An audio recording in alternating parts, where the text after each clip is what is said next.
Good afternoon, viewers. This is our digital media response for our second assignment as part of the EDUC 106 subject. For this assignment, our focus question is, what gender stereotypes are produced/reproduced by popular culture in relation to schooling, and should they be challenged? Before we're able to look at this question in depth, we first need to define the key terms of the question. Finding one definition of popular culture can be difficult, as it can have varied definitions based on who is using the term and the context of its use. Delaney states that popular culture encompasses the most immediate and contemporary aspects of our lives, and that due to the high use of technology and social media in modern society, what is considered popular culture is constantly changing and evolving. A stereotype, as defined by Coleman, is a fixed and simple idea about a group or class of people. Gender stereotyping then specifically refers to the association of objects, activities, roles, or traits with one sex or the other.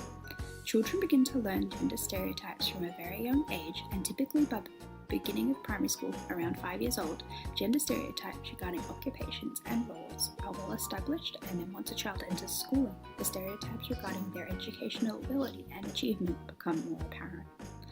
In the 20th century, there is no escaping technology, and with technology comes popular culture.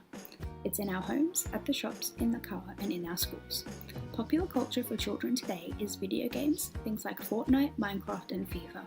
It's also Disney, Marvel, Lego, and Nerf. As Australian children spend on average 2 to 4 hours a day in front of screens, it's inevitable that they'll be affected in some way by what they see. Constant exposure to gender stereotypes within popular culture influences and modifies children's perceptions and expectations. As children become captivated by the messages, they begin to believe what they say is what is expected of them. Boys are mostly associated with masculine toys such as trucks, guns, and superheroes, while girls are depicted to like dolls, roleplay, and princesses. The prevalence of these interconnections influence children to make decisions based on them, meaning boys will choose the trucks and girls will choose the dolls because that is what they see as being the norm. By normalizing gender stereotypes, children become gender typed.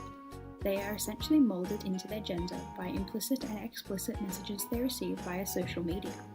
Despite children's natural abilities and choices, they are constantly being driven to become more gender-typed. Video games have become more prominent in today's society, and many of them still portray strong gender stereotypes towards males, despite the increasing interest from female gamers.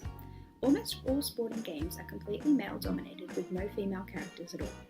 This exposes the fact that women are extremely underrepresented in sport and sporting-related pop culture, despite the increasing interest of female representative sports that is present in the media. When males are the predominant characters, females are less likely to feel that they can freely participate in the games as well as the actual sport itself. The exclusion of women in these sporting games portrays them as weak and less skilled than their male counterparts. Whilst they are male-dominated, not all males have interest to participate in these kinds of games and sports. However, due to the stereotype being so predominant in pop culture, many feel pressured to participate or pretend that they enjoy it to avoid embarrassment or ridicule from their peers. So what does all of this gender stereotyping mean for education? Only 16% of science and technology researchers and professionals are women. With that said, up to 80% of the individuals in positions of power in STEM disciplines are men.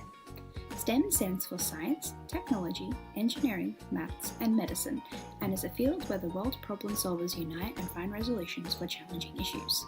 So why is there such a gender imbalance? Many have speculated that women are the sole nurturers when raising a family, or that perhaps girls are simply not interested in these particular subjects. However, this is simply not true and is highlighted by a Microsoft study where 11,000 high school girls were the participants. The study showed evidence that girls' curiosity for STEM-related subjects was high between the ages of 11 and 15, but declined from age 15 onwards. The study revealed that a lack of women role models was a major factor and key causation for the girls not being so interested. So why does it matter that women are underrepresented in STEM? As earlier stated, STEM holds great opportunity to put problem solving into action, and so it's important that there is gender equity, as gender diversity brings a unique view into the field. This increases the chance of creative explanations to the world's greatest difficulties. Thus, from an equity perspective, gender stereotypes in education are problematic. Similarly, research by Richardson found boys may find it hard to engage with girl activities such as playing dress-ups because they are the outliers and may fear going against the norm. But just as Richardson suggests, perhaps in such an instance, boys could be seen as having a unique way of playing rather than having this type of play seen in a negative light. All in all, it is important as a society gender stereotypes are re-evaluated and focused on equity so that the children of the world's future can pursue what they need to for a better world. So what can be done to challenge these stereotypes within the classroom? Children should be allowed to wear whichever form of the school uniform they choose. Girls can wear pants and boys can wear dresses. Sports should be more inclusive of both boys and girls, and they should both be encouraged to play the sports, no matter how rough or how feminine they may be. Children should also be taught about gender stereotypes and given activities to discuss and research them. For example, they should be presented with advertisements and asked in which way they believe the advertisement is gender stereotypical. Finally, children can also do some story writing where they rewrite popular stories or reverse or remove the gender stereotypes. This would help the children extend their understanding of various stereotypes. We would like to thank you for your time today, and we hope that this presentation has helped you understand what gender stereotypes are produced/reproduced by popular culture in relation to schooling and if they should be challenged.